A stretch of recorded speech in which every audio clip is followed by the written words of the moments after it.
Hello and welcome to another episode of the Chronic Fatigue and Burnout Recovery podcast.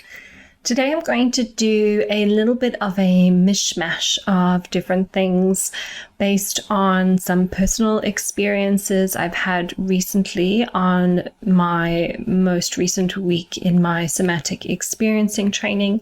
I've also been getting some questions through Instagram about brain retraining, and this kind of links as well, I feel, to where does all of this, the somatic experiencing, the brain retraining, intersect and complement functional medicine in the realms of chronic illness recovery, chronic fatigue recovery, which is essentially what this podcast is all about.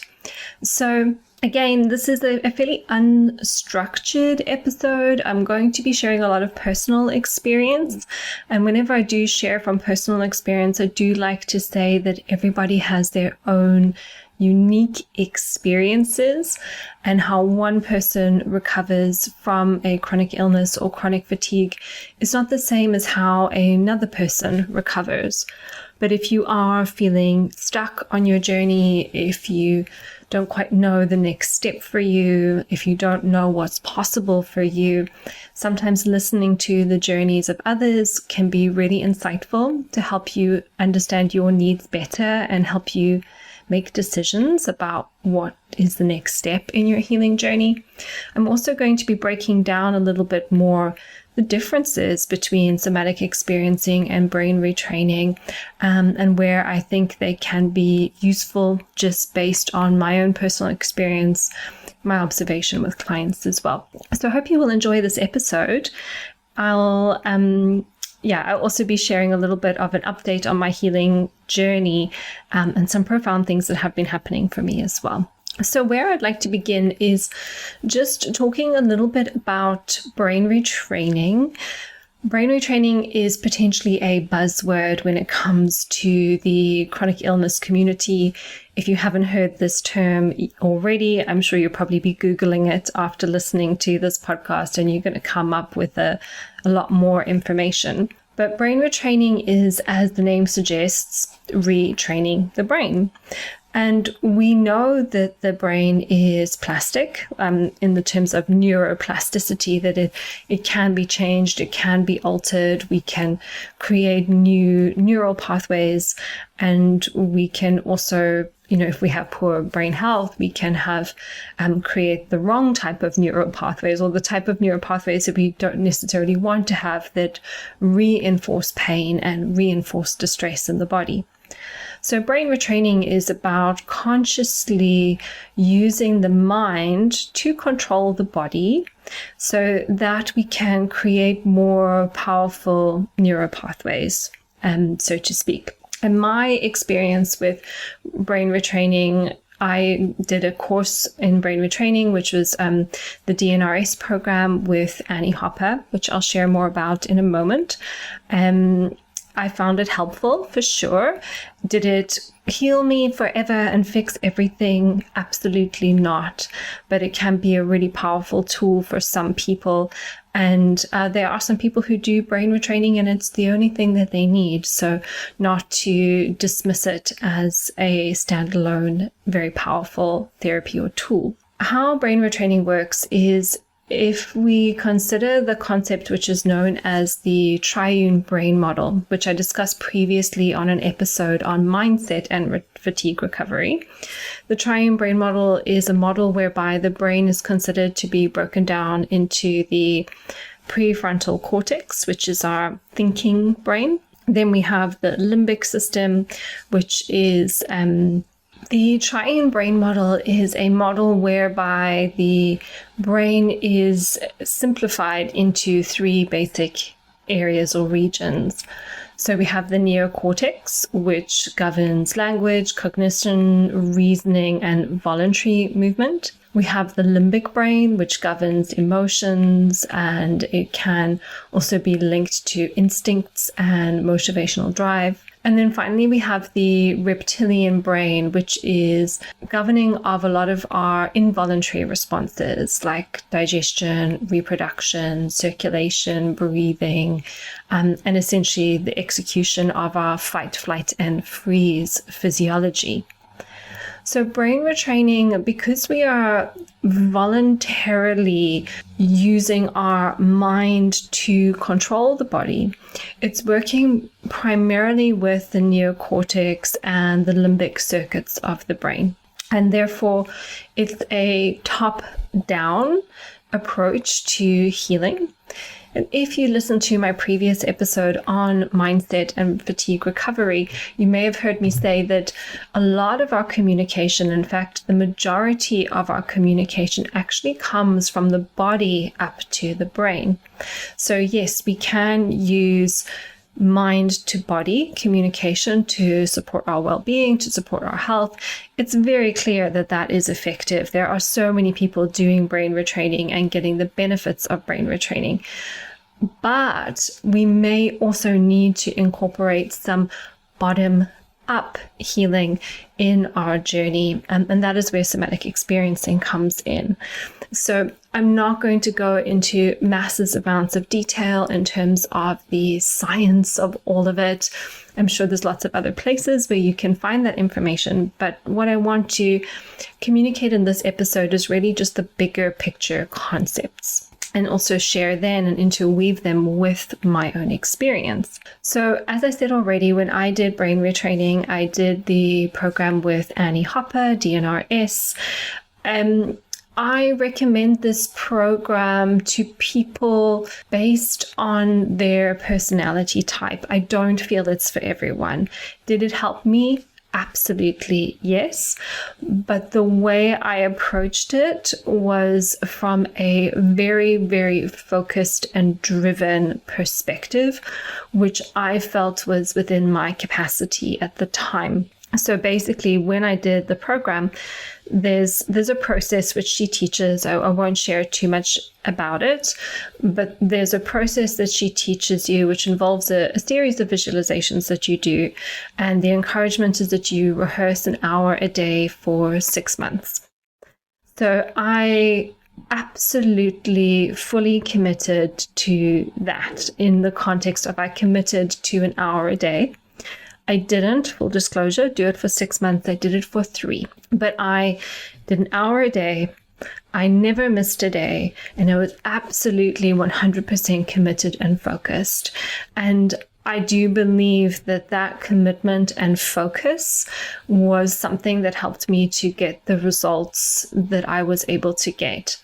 Now, this can be a little bit of a sensitive area for some people, because there are certain clients, for example, I would not recommend that they push themselves so hard, or they may have the inability to push themselves so hard and then beat themselves up if that is the standard. They believe they need to be 100% committed an hour a day, and if they're not able to achieve that for whatever reason, then they can go into a shame spiral. And this is all kind of baked into the complexity of that person's case. There are other things that we need to work through so they could get to a point where they could practice an hour a day, which is why I'm quite sensitive about saying everybody needs to do this. So it's quite a hard approach, which I appreciate if somebody is in the right space for it, can be very powerful. But I did my hour a day for 90 days, didn't miss one day. And the reason is I just know that that's how my brain and my body works. If I had cut myself any slack, I would have dropped the ball. So it was better for me just to create the rule. I have to do this every day, no matter what. And that worked really well for me. The biggest difference that I noticed personally was that I had been experiencing chronic diarrhea for, at that point in time, about 18 months. And so by chronic diarrhea, I was experiencing loose stools, sometimes at its worst, 10 to 15 times a day. After every meal, I would be running to the bathroom, often 2 to 3 times, until my digestion settled down. There were points in my menstrual cycle where my digestion did fluctuate. So I did have some days where I may have actually even just been constipated for a day or just had a normal bowel movement for a few days. But I would say 75% of the time I was experiencing this chronic diarrhea. And I had done stool testing, I had taken supplements, I was doing dietary changes, I was doing everything. I tried all sorts of different approaches and they would help in the short term, but the symptoms always just seemed to return. Bear in mind, at this point in time, I wasn't aware of the mold illness. So I actually didn't choose to do the brain retraining for my digestion. I wanted, obviously, more energy and no post-exertional malaise. But the biggest impact for me doing the brain retraining was that my digestion finally stabilized. I will also disclose, for full transparency, that at the same time I was doing a low sulfur diet, I was revisiting a supplement protocol and doing the DRS. And then even after that, I still had to do another couple of cycles of digestive support to fully bring my digestion to where it is today, which is very normal and fantastic. So it really got me out of a hole. And that is where I think brain retraining can be very powerful, is it gets people who are very stuck out of a hole. It can really be that thing that we need just to stabilize the body and create a little bit of stability from which we can move forward. And because the digestive system is so important for health, stabilizing my digestion was a really important part of them, like taking the next step on my journey. I had a question through social media about how did you know when it was appropriate to stop brain retraining? And I thought it would be helpful then to elaborate here, is that I knew it was appropriate to stop because I had done my 90 days and I had started to cut myself some slack. So instead of saying I'm going to do an hour a day, I said I'm going to do half an hour a day or 45 minutes. I can't remember.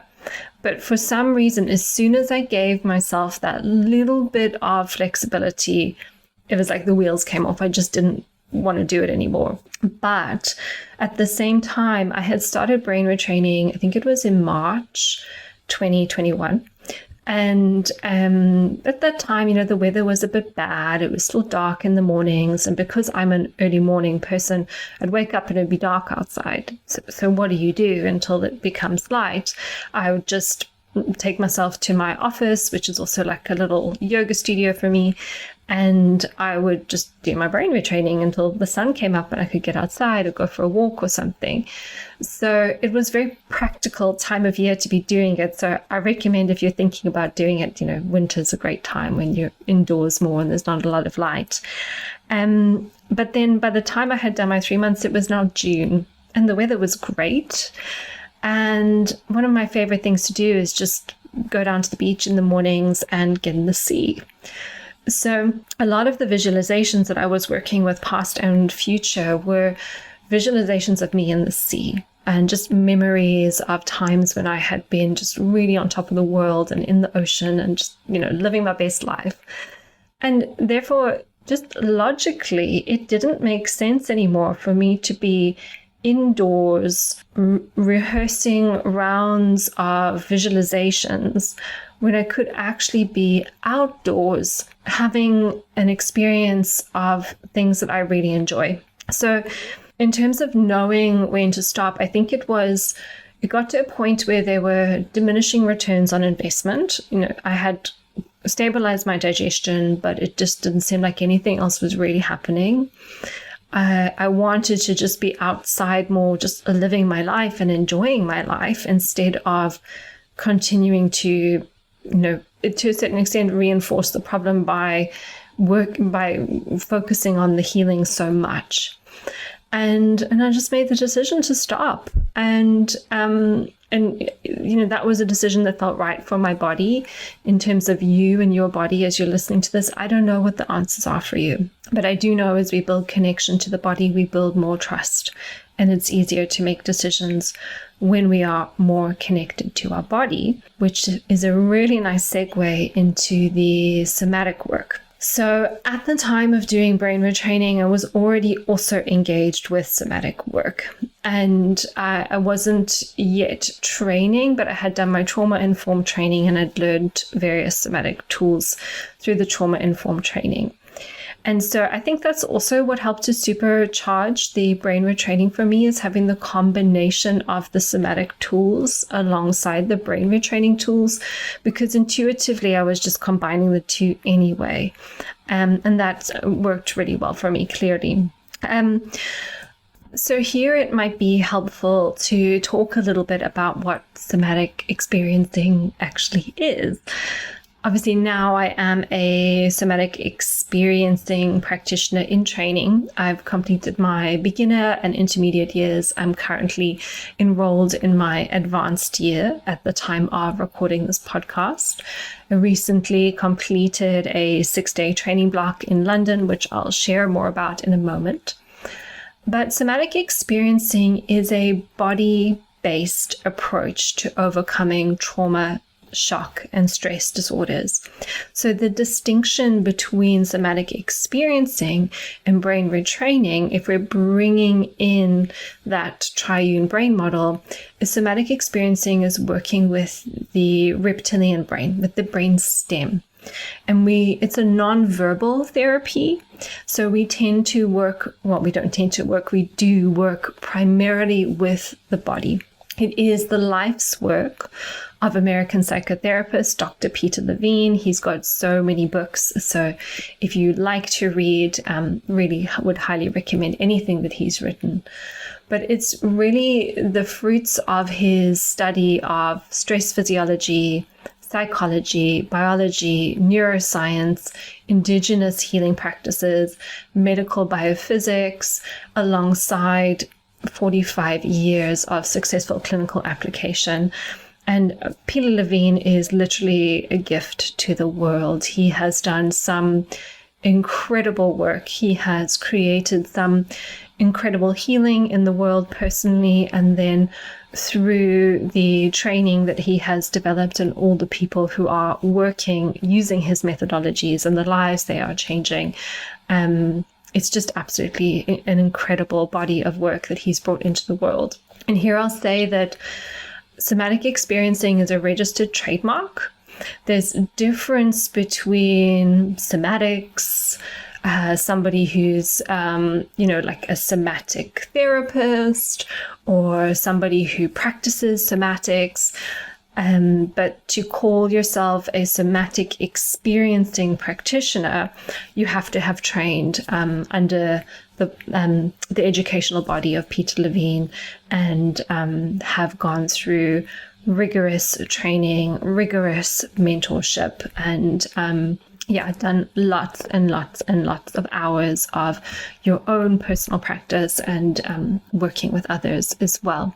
So I think this is a really important point to highlight, that if you are looking for somatic support, that you are working with people who are appropriately trained, not somebody who's just done a 2-day online course and is now calling themselves a somatic practitioner. So somatic experiencing offers us a way to explore where a person is stuck in the fight, flight, or freeze responses. And that's what I'm trained to do. When I'm working with my clients, I'm tracking their nervous system, tracking their physiological states, and I'm using tools and teaching them tools and skills to help to mobilize these survival states that are stuck in the body. Ultimately, it's essentially things that wanted to happen at the time that were not able to happen. So your body is constantly looking for a sense of completion. And it's like trying to complete a physiological response, but for whatever reason, that physiological response isn't able to complete and therefore cannot be discharged, so it's stuck in the body. And then that has an influence on our day-to-day physiological functioning. So it's not a talking therapy. We work primarily with the sensations of the body, and we're really listening to the voice of the body. And this voice of the body is represented in the form of a concept which is known as SIBAM, S-I-B-A-M. And SIBAM it stands for sensations. So we're looking at the sensations in the body, impressions, which might be images that come up as we explore those sensations. So for example, if I'm talking to a client and they're describing a sensation, they might say something like, oh, it's like a wave, and there may be an image of a wave that comes through, and we can work with that. B is for behavior. So behaviors are really powerful. When I'm working with clients and I'm tracking them, they're often creating gestures and movements.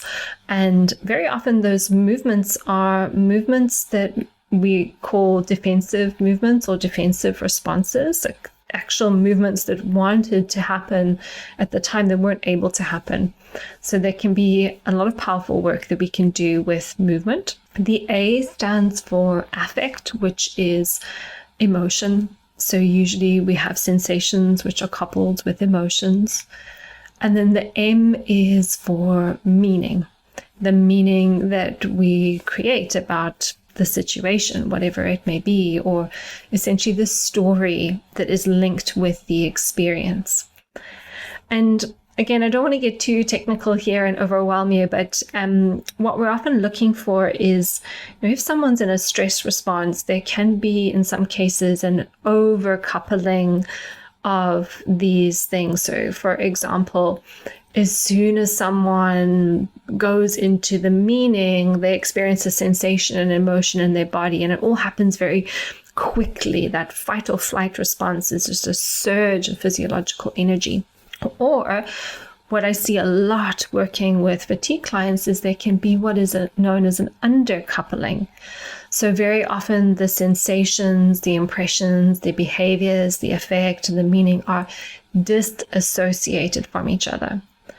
And as an observation, what I see with clients is a lot of people tend to be disconnected from things like sensation, because we have to go into our body and feel the sensations. And if you've had a chronic illness experience or there's a lot of pain in the body, we may not want to go into the body. It may not be safe to go into the body. And therefore we can disconnect from the body, we can disconnect from the sensations, we may disconnect from the emotions that are there, and maybe any movements that are present as well. And so there can be this idea of being stuck in the meaning and creating stories that are disempowering, and just sort of trying to over explain or justify. And this is where I'll see, people want to understand what's wrong with them, or they're Googling to find solutions, or they have a story about why they are unwell. But there's a disconnection from the meaning and then what's happening in the rest of the body. So a lot of what I'm seeing work really well in my one-to-one practice, and a lot of what we do in the Nurturing Resilience program, is start to bring more of a connection between these elements, get more connection to sensation, get more connection to emotion, get more connection to movements and impressions and images. And then usually when we do that, a lot of the meaning begins to shift as well. And again, there can be more access to compassion. There can be more access to empowerment. There can be more access to just overall a sense of acceptance of self. And at the time of recording this, I'm just preparing for the next round of Nurturing Resilience, which is April. I think by the time this gets published, that date would have passed. But in preparation for this next round, I've been doing interviews with everybody who joined the previous November cohort of Nurturing Resilience. Although we all form such a close bond in the group program and people are very open and share a lot, I've really learned so much about each individual person as I've had them one-on-one in an interview, just to learn more about their experience. And the two words that keep on coming up not prompted by me, just naturally coming up in the conversations with almost everybody from the program is the word empowerment and the word acceptance. Feeling more empowered in their journey, feeling more accepting of where they are in their journey, and therefore their ability to meet themselves where they are at and tend to the needs of their nervous system. Because if we think we should be somewhere else, if we think we should be further along, if we think we should be doing more or less, or if we're comparing ourselves to others, or putting timestamps on when we need to be healed by, or putting pressure on our healing journey, we can't meet the needs of our system because we're essentially shoving them down and pushing them away in favor of something external. So I just thought that might be helpful to share. So I feel like I possibly have been waffling a little bit, but hopefully what you're getting from all of this is the somatic work is much more body-based.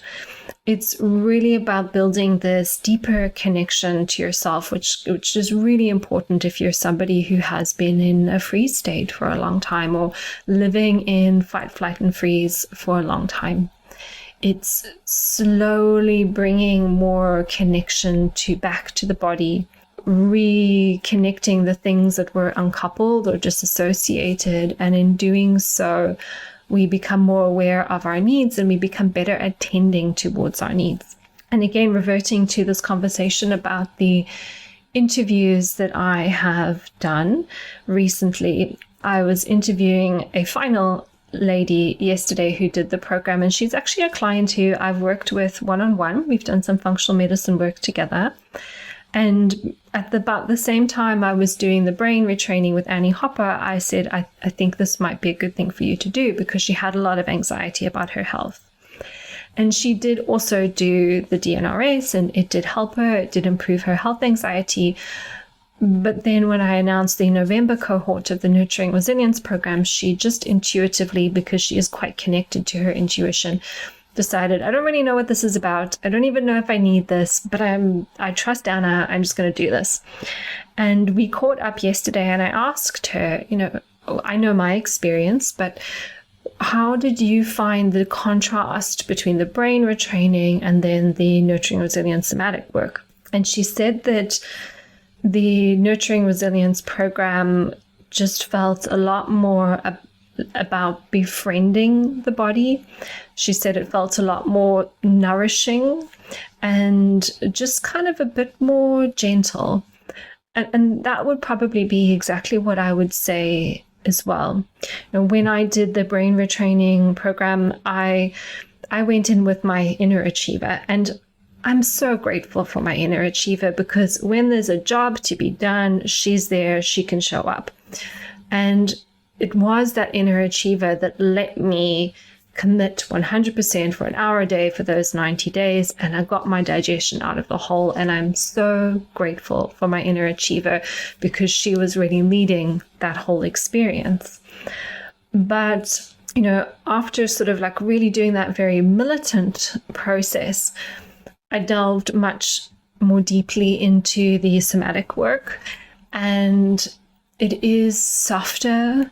It is slower, it is a little bit more gentle and sensitive, but I think we need both. I think we need to have the stronger, more powerful, let's get it done times, and we also need those gentle, quiet, but also very powerful parts to our healing as well.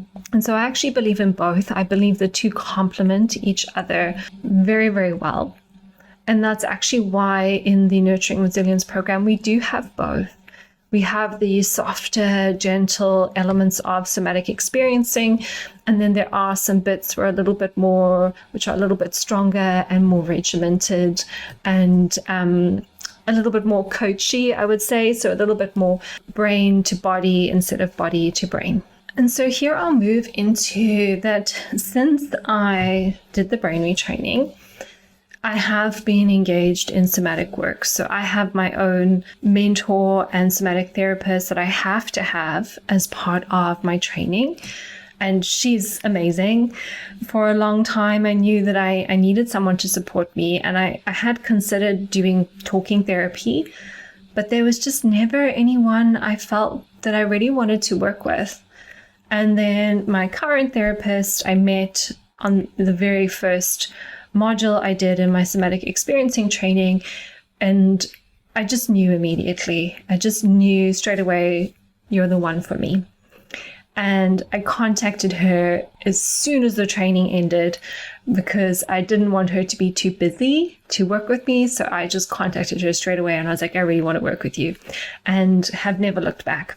And there have been times in my journey as well. So when I found my craniosacral therapist, which I also worked with, shall I say, for a while, about 9 months of craniosacral therapy, I just booked her online and then went to go and see her. But the moment she opened the door and came to call me from the waiting room, I just knew instantly. I was like, yes, you are my person. And I really believe that those are the people you should work with. And, you know, it's hard when we are maybe frozen, when we are disconnected, especially if there's been a lot of abuse of trust in your history, in your health timeline. It can be hard to know who to trust and which people to trust. If you really get a sense of, I can trust this person, or this person's got my back, or just a full body yes or a full body sigh, then those are the people that you want to work with and prioritize working with in your fatigue recovery journey. I know at the time I was doing my trauma-informed training, I was working with someone who, in hindsight, was very activated, very much in their fight or flight response when working with me. And every time I was on a call with this person, I would just be like, oh, I need you to slow down. I need you to settle. You know, there was a lot of, I could really feel their activation, and they weren't necessarily a good and powerful healing and co-regulatory force for me. So, you know, if you are looking to work with someone, sometimes irrespective of what they're being said or what's being said or how much knowledge they have, it's really, is this a good person for me to be around? Is this going to be supportive in my healing journey? Anyway, I digress a little bit there. I did want to share that because I think it's just another really important thing to know if you're working on your healing, is to work with the people that allow your nervous system to feel safe and held. But what I was saying is that I have been doing somatic work for a long time. I initially started working with my somatic practitioner and mentor for, we would see each other twice a month, and now we see each other on a monthly basis. And this is ongoing for me. It is to a certain extent a prerequisite for my training, but I hit my training hours long ago. Now I just do it because my body needs it and I enjoy it, and I see the importance of it, not just for somebody on a chronic illness journey, but as a human being who's trying to navigate this life as best that they can. And especially, I have a huge sense of responsibility in the work that I do to make sure that I am a healing and co-regulatory force for my clients to engage with. And that means taking care of me and taking care of my nervous system. But I started the somatic work about the same time I found out I had mold. So it's really hard for me to say how much progress was mold and how much progress was somatic work, because to a certain extent, they were both happening side by side. So I'll never know. And I'm absolutely comfortable with never knowing. I know often people with chronic illness, because there's so much uncertainty, they want definitive answers. Like, what helped you the most? Was it the mold? Was it the somatic work? Which one was it? I don't know. And I'm never going to know. But where I'd like to go with all of this now is just a little bit of a healing update and talking a little bit about the training that I did recently. So a month ago, and I've waited a month to record this podcast for specific reasons, I was in London for 6 days on a 6-day block of somatic training each time we meet, it's very intense. We cover certain trauma categories. We do a lot of practical work and working with other people, and also having our own, being the client and working a lot on our own things as well. And we covered a lot in this specific training block, but I think what resonated most with my system, my nervous system, and also just when I consider my client base and the people I'm working with and the experiences that they've had, was the trauma category of medical trauma and anesthesia. And I actually had someone ask this question on a workshop that I ran in February, the Getting to Know Your Nervous System workshop. And they asked whether a surgery could be a trauma. And to a certain extent, yes. The extent of which is dependent on the individual and the individual's nervous system. But just to say that, we can cognitively know that we need to have some sort of surgical procedure. We can cognitively know that it's in our best interests, but our animal body is still being put underneath anesthesia, so essentially rendered immobile or drugged, and then being cut into, being poked and prodded and essentially traumatized. So I had a lot of surgeries when I was a child, sort of ear, nose, and throat issues. I lost count. I don't remember all the details because I was very young, but probably before the age of 8, having about 5 different surgeries. Also had several traumatic medicine procedures that were not under anesthesia, which I won't share the details because it can potentially be quite triggering. And then further surgeries in my 20s as well, appendix removal, I had a laparoscopy. So nothing major, nothing complicated, nothing that was, nothing that was very long. But I just had a sense, as we were learning about this trauma category, that this was a layer of healing that my body really needed some support around. And how the training usually works is that there's usually a discussion of theory. Then depending on the trauma category, there's usually a demonstration. So someone from the group could volunteer themselves, and then the facilitator or head facilitator then works with that person, and we all watch. And this was the first time that a trauma category had been raised where I really thought that I wanted to put myself forward for the demonstration. Nothing previously had resonated so much with my system, not on a cognitive level, but I could really feel this desire in my body to work on this. And unfortunately, I was not able to volunteer for the demonstration. Somebody had already been chosen. But then we broke into smaller groups after the demonstration, and I was able to do my own work as a client with a student practitioner. And I do think there's a lot to be said for watching a demonstration, watching someone else's healing. I think there's so much that your nervous system is already doing on its own just through watching someone else heal. And that is why I really like the power of group work.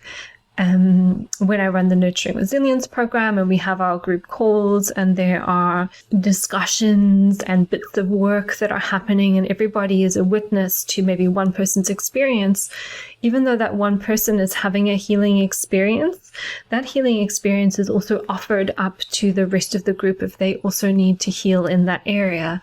And that means we can actually do more work in a shorter space of time, even if you aren't acknowledging it on a cognitive level. And so I do feel that there was an element of healing that I had just from watching the demonstration. But then when I went into my own practice as a client with a student practitioner, I just had a very powerful experience. I feel it's a little bit beyond the scope of this podcast to describe that experience. I feel that that's something quite personal that I'm going to hold on to just for me. But what I will say is that working in this realms of medical trauma, anesthesia, and using a lot of physical touch in the practice, I do feel like I came out of that practice in a different body. And I don't say that lightly. And that is one of the reasons why I've chosen to wait a month to share this podcast, because I wanted to make sure that I felt that I could still say that a month later. And in terms of the experience in my body that feels so different, is there's definitely a connection to being able to rest. So I'd say my system is quite prone to hypervigilance, so always kind of being on, difficulty stopping, difficulty slowing down. I can hear my mom's words, you always do too much. That has been the case for a very long time for me. So usually when I'm on the training, I stay in an apartment which is nearby, and I'll go home and I'll make some lunch and I clean up the dishes and I just make everything nice and tidy. And that day I just got home, made my lunch, left all the dishes in the sink, and I just got into bed. So we have a 2-hour lunch break, so it's a decent lunch break. And I just actually got into bed and I didn't look at my phone. I checked a few messages, was messaging Ben, a few little bits and bobs, but just sat in stillness in bed. And there was just this sense of peace and a sense of rest and a sense of calm that I've not really been able to tap into frequently, shall I say, for a really long time. So that was the first thing. Just kind of physiologically, I use an Oura ring which tracks heart rate, etc. Did notice a very large drop in my heart rate, big increase in heart rate variability across that week as a whole. My sleep was disturbed, which it always kind of is when I'm in London, but I was sort of waking up in the middle of the night and I still felt like I was discharging a lot, lots of sort of muscle, kind of waking up feeling quite frozen, but then having some twitches. And I believe that can be normal when we're sleeping, but it for me, it felt like something was still being deeply processed at that point in time. And exactly how I can distinguish between the two, I don't know, but I just know that experience I was having was not normal for my body. And then since coming back from London and being in my own bed, I've just been sleeping really, really well. But then the final thing just to share is just as a whole, just my energy, training in the gym, it's just gone to a whole other level. So I was quite knocked by the virus I had in December. And since being so ill in December, I had been getting a little bit more post-exertional malaise, just a bit more brain fog after working out, just not able to push so hard.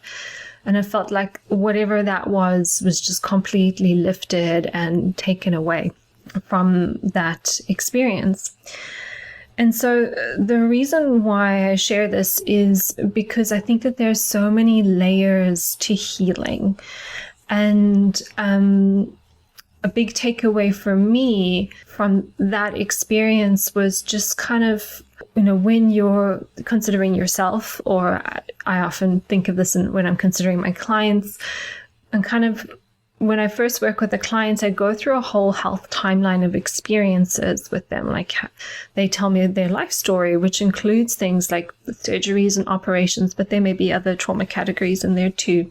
And, most clients have multiple different experiences in many different trauma categories. And so sometimes, if you've reached a plateau in your healing, it can be helpful to just go, okay, well, what's in the timeline? What does your body feel drawn towards? Okay, maybe we could do a little bit of work around this thing. And I appreciate that's hard to do on your own. It's best done with somebody who can facilitate the process. But I thought it was worth sharing. And I guess the realization for me, the big kind of ahas or takeaways, at least, or the purpose for sharing, is really just to express that when you think you've got this is as good as it gets, or when you think this is it, this is as much as my body can achieve, this is as far as I'm going to be able to go, there's always more. And I do believe we can fully realize our health. And if you're in a place right now where you maybe feel like, well, I've hit the plateau, or I can't go any further than this. I believe that you can, and it's about finding the right people with a fresh set of eyes, a new set of perspectives, who can just take you that extra little piece of the way. So there's a couple more things I want to share here, and this podcast is becoming a little bit long, but I'm just going to keep going because it feels right. Where does this kind of somatic work that I'm describing fit into things like meditation, yoga nidra, breathwork practices? Because this conversation comes up a lot. Like, people go, oh yes, I'm supporting my nervous system, I'm meditating every day. Or I am doing breathwork, or I'm doing ice plunges, or whatever it is. And I've had clients who are doing sauna, doing ice plunges, have an hour-long daily meditation practice, and are practicing yoga, and they still have a huge amount of healing to do. And it's not that I think that there's anything wrong with these practices. In fact, these practices help people cope. These practices can be incredibly supportive, and in some cases they can help to build our capacity. There's just a difference between doing something that helps you cope in the moment and doing something that creates change at a deeper level, so that you just cope better in the moment because of the way that your nervous system is wired. So as an example, if every time I get stressed, I eat a cupcake, the cupcake solves the problem. I feel better. I get the serotonin, I get the dopamine, I get those yummy feelings in my mouth, and I feel a little bit less stressed because I ate the cupcake. And often, that can be followed up with more feelings of distress that come later because I'm now angry at myself for eating the cupcake, but that's a whole other story. But if every time I feel stressed, I eat a cupcake, what happens is that I never have the opportunity to build my capacity for stress, because I'm just feeling stressed, eating, feeling stressed, eating, feeling stressed, eating. But a practice that would allow me to experience the stress, allow something that wanted to complete, and then move through a cycle of activation and then settling without needing to eat the cupcake or do the meditation or do the yoga or do the breath work or do the ice plunge, insert whatever you would like there, is ultimately what we want for our healing. And just chatting with a potential new client yesterday, she says, I've got this whole routine. It's like morning light, and then yoga and breathwork and meditation. And it just feels so exhausting to maintain it all the time. And I'm like, yeah, it's because you're not supposed to. You're supposed to be doing the things that grow your capacity so you don't have to build yourself a cage of healing, essentially. Sometimes we can find ways to cope in the world by having all these practices which support us, but to a certain degree, they can also keep us trapped.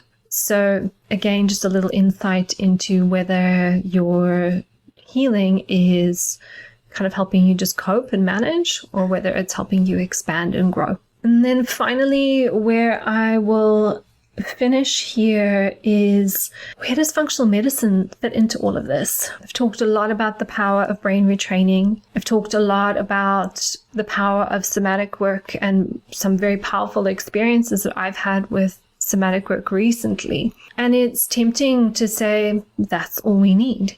And there are communities of people out there who will validate that for you, who will say, you just need to brain retrain. You just need mind-body work. And here I'll say that there are people who get fantastic results just with mind-body work alone. And, all the best to those people. However we get to our healing, the most important thing is that we feel great and we feel healed and we have connection to our aliveness. So I'm not one to say, oh, you shouldn't heal like that. We can heal however we want to heal. The most important thing is that we are able to thrive. But I can also see how some people need more input from other healing modalities, functional medicine being one of those, but there's loads of other different things: massage, acupuncture, craniosacral therapy, Ayurvedic, ayahuasca, plant medicine. There's so many different other things we can do. And my experience at least with the population group I'm managing, I'm working with, is that it's usually a combination of all of these things. But if you imagine like 3 circles, so 3 circles that intersect with one another, we will always have these 3 circles which are intersecting, but the size of the circles will vary from person to person. So some people may have a very big mind, body, brain retraining, somatic circle, and a very small functional medicine circle, and a moderate other healing modality circle. Whereas other people, and this might be a client of mine, might have a bigger functional medicine circle and maybe an equal-sized somatic experiencing brain retraining circle, and then a smaller other healing modality circle. So I appreciate I'm describing something that's visual here, and you might not be very obvious based on my words at this point in time, but hopefully you get the message, is that often we need a combination of different tools. And it's at least my experience when it comes to healing these chronic and complex conditions is it's not one thing, there's not one practitioner, one supplement, one modality that is the thing. There may be a few very important big pieces, but there are usually some other small pieces as well. So from a functional medicine perspective is the nervous system is responding to real and perceived threats in the body. And if we are stuck in survival responses, we can use brain retraining, we can use somatic experiencing to help those responses complete and to help the body find a relative sense of safety.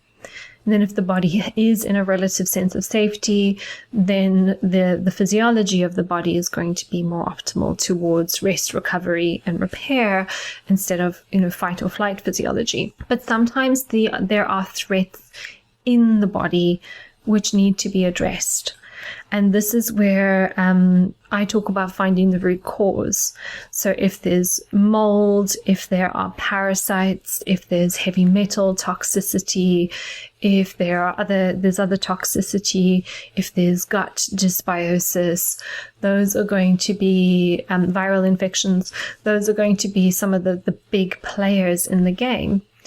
So if somebody is only unwell because they've kind of just got this dysregulated nervous system physiology, addressing the dysregulated nervous system physiology will help. But my experience working with clients is that when we use functional medicine tools to address root causes like mold, parasites, heavy metals, toxins, and viruses, and we do the somatic work, the brain retraining work, we do them together, then we have a very, very powerful pair that can help us move forward in our healing journey. Because as long as there's still parasites in the body is going to be sensing the threat. If there's mold in the body is going to be sensing the threat. If there is viruses in the body will be sensing the threat, and so on and so on. So we can use somatic work to create a relative sense of safety, but we may have to remove the physical threats as well. And that's where I feel that somatic work combines so nicely with functional medicine, and that is my niche, and that is why I have the business that I have. And I think there's one more thing I wanted to say here, which is that even if someone has mold, and we don't know they have mold, they haven't addressed mold, because that was the case with me, there's still a certain amount of healing that can happen without even knowing that. So I did improve by doing brain retraining and somatic work before I knew I had mold. But it was knowing that I had mold, addressing that specifically, and then also continuing with the kind of more mind-body healing work that's really got me to the place I am today, which is I think a really great place where maybe some other people would love to be. I always put so much pressure on myself. So I know there's more here for me. There's more healing I want to do. Just because I don't want to have capacity for a normal life. I want to have capacity for a big life. And I've got to grow that. So that's my next mission. Anyway, This has been a long episode. What you don't know is that in the middle of this episode, my computer froze and I thought I lost half of it, but I was able to find half the recording, and I've since added to it, and hopefully you won't even notice as you listen back. But if you have enjoyed this episode, as always, please share with your chronic illness community, leave a review on iTunes. These podcasts that I create, they take my time to create. They also take money to produce. And you've probably known, if you listen to a few of them, I don't have ads, I don't have sponsors. It's all self-funded. So I appreciate if you can share or leave a review, because it just helps more people find this information. It makes it all worthwhile for me. If you feel that you may need some more help and support on your fatigue recovery journey, there are different options for working with me, whether that is one-on-one, functional medicine only, one-on-one combining functional medicine and somatic work, or you can work in my group program, my Nurturing Resilience program, and learn all the somatic and brain retraining tools there. You can find all that information on my website. But I will leave you now and wish you a wonderful fatigue recovery day. Thank you for sharing the space with me. Thank you for listening. And I hope there's at least one thing I've shared today which has been of value.